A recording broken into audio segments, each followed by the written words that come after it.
सुबह सुबह गाना अच्छा लगता है सुना। सिंगिंग जो है या म्यूज़िक जो है उसका आप कहते हैं कि वो रूह की ग़िज़ा है, लेकिन ये वीडियो दिखाने का मकसद आपको ये था। तला, आपको म्यूज़िक पसंद है? आप वैसे बहुत ही बोरिंग किस्म के आदमी हैं, बहुत ही खुशका, कहते हैं ना रेगिस्तान है तला। ऐसे ठरकी गाने सुनने से अच्छा है कि बंदा ना सुने। खैर आप कंटिन्यू करें। गाने गाने होते हैं, आप कोई भी सॉफ्ट सॉन्ग हो, चाहे रॉक हो, ये सारे गाने प्यार मोहब्बत इश्क, ये चली गई वो आ गया, वो मेरा दिल तोड़ गई पत्थर, ये बहुत हो गया यार। मुल्क की हालात देखो, कहाँ से मैं ये रोमांटिक बातें मुल्क की हालात पे गाने गाऊं तो भी आप कह सकते हैं मुझे प्यार हुआ था जब मुल्क के हालात अच्छे थे। खैर आगे बढ़ते हैं कि आयमा बेग का जो सॉन्ग हमने आपको सुनाया ये कंट्रोवर्सी का शिकार हुआ है सोशल मीडिया पे, क्योंकि आपको पता होगा ये गाना पहले आज से 6 से 7 महीने पहले कैफे खालिद का गाना था, उन्होंने गाया था और फैंस को पसंद भी बहुत था उनका ये गाना। लेकिन अब जब ये आयमा बेग ने सॉन्ग गाया है तो कुछ फैंस नाराज हो रहे हैं, कुछ लोग कह रहे हैं कि नहीं उन्होंने बहुत अच्छा गाया है। इसे मजीद गुफ्तगू जारी रखेंगे, हमारे नुमाइंदे इस वक्त आयमा बेग के साथ मौजूद हैं। तो अच्छा, वो हर जगह पहुंच जाते हैं ना हमारे नुमाइंदे। मैं चाहती हूँ कि मैं भी उनके साथ जाऊँ ताकि हम भी पूछें कि भाई आखिर तरह आप मुझे बताएं, आपने कैफे खालिद का सुना ये गाना, आपको ये अच्छा लगा या वो अच्छा लगा? कभी सुना ही नहीं, कैसे बताऊं। खैर अगर पर्सनल मेरी राय अगर ली जाए तो दोनों ने अच्छा गाया है, आयमा ने भी बहुत अच्छा गाना गाया है, लेकिन अगर हम खालिद का गाना सुने तो उनके गाने में दर्द है। खालिद मुझे वो याद है जिसने नहीं गाया था आयशा, वो कैफी खलील है। मुझे वो अरबी वाला खालिद अच्छा लगता है। अच्छा, आपको खालिद अच्छा लगता है। मैं तलहा मुझे जब से वो कंफ्यूज कर रहे हैं। कैफे खलील, हमारे कैफे खलील, ये कैफी खलील है जिन्होंने ये गाना गाया है। उन्होंने थोड़ा दर्द में गाया है, शायद उनका दिल टूटा था उसके बाद उन्होंने गाना गाया तो उनकी दर्द छलक रहा है आवाज़ से। लेकिन आयमा ने भी अच्छा गाया मगर उसे दर्द नहीं है। खैर चलते हैं मुइन जुबैर की तरफ। हमारे नुमाइंदे इस वक्त आयमा बेग के साथ मौजूद हैं, वो चिट चैट कर रहे हैं आयमा से सॉन्ग से रिलेटेड। तो आइए, लड़कियों से चिट चैट करते हैं वैसे ज़्यादातर, यही बता दूं मैं आपको। करते तो हैं ना, सुनिए क्या कर रहे हैं। इस वक्त हमारे साथ मौजूद हैं पाकिस्तान की नामवर गुलकारा आयमा बेग। इन्होंने अपने पहले गाने से ही पाकिस्तान ही नहीं दुनिया भर में अपने ह्यूज फ़ैन फॉलोइंग बनाई और अभी रिसेंटली एक गाना इनका रिलीज़ हुआ है, कहानी सुनो। ये गाना जो है वो पोस्ट ब्रेकअप पर बनाया गया है। तो जो लोग इस वक्त दिसंबर की सर्द शामों में उदास बैठे हैं तो वो ये गाना ज़रूर सुनिएगा। तो आयमा से इस गाने से मुतल्लिक मज़ीद बातें करते हैं। अस्सलाम वालेकुम आयमा। जी वालेकुम सलाम। सही इंट्रो दी है? मर्जी है आपकी, ठीक है, आपने जो मर्जी देना है, आपका आप अच्छा शो है। अच्छा। जो मर्जी चाहे। हाँ नहीं, आप कमेंट कर सकती हैं। अगर इंट्रो अच्छा नहीं है तो आप उस पर खुद से बताइएगा कि कहानी सुनो। ये कहानी आयमा ने खुद से अपनी सुनाई है कहानी, या लोगों के जो कमेंट्स आते हैं, आपके फैंस के जो मैसेजेस आते हैं उस पर ये आपने गाना बनाया या कवर सॉन्ग है? कवर सॉन्ग है बिल्कुल। ओरिजिनली ये गाना कैफ़ी खलील ने लिखा हुआ है और गाया भी उन्होंने, उनके ही लफ्ज़ हैं। लेकिन ये कि I can relate to the song to my, I could relate to the lyrics.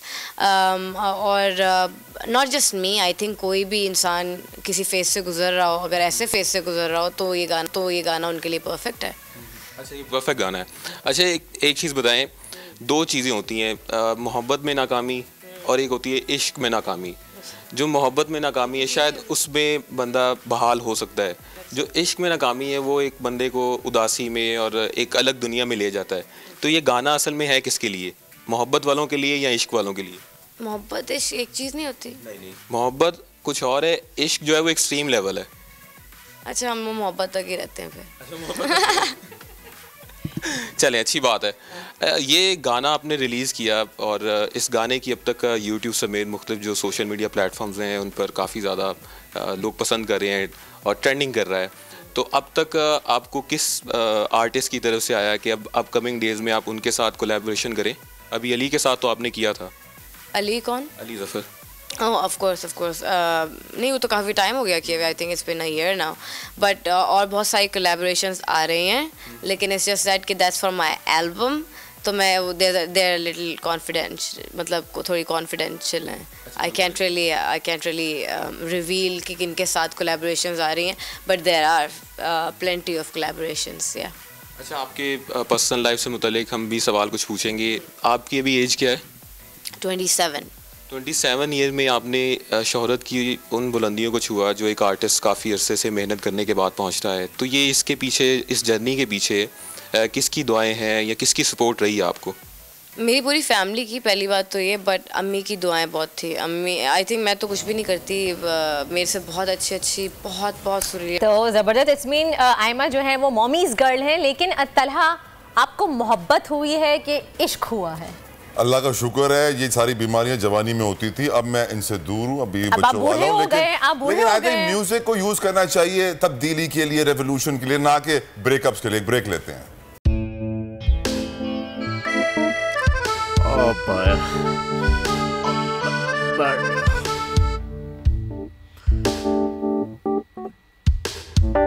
इंतशार से निकलने का वाहिद हल इंतखाबात हैं।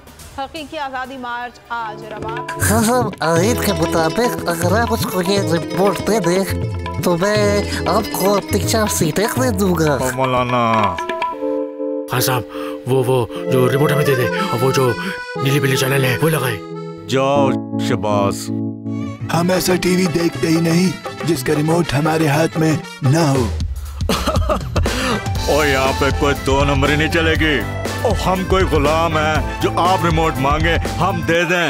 Absolutely not. यहाँ पे सिर्फ पाकिस्तान का नंबर 1 चैनल चलेगा, बोल, जो हकीकी सहाफत की जंग लड़ रहा है पाकिस्तान के लिए, कोई और नहीं, सिर्फ बोल खड़ा है। आप सब भी बोल देखें।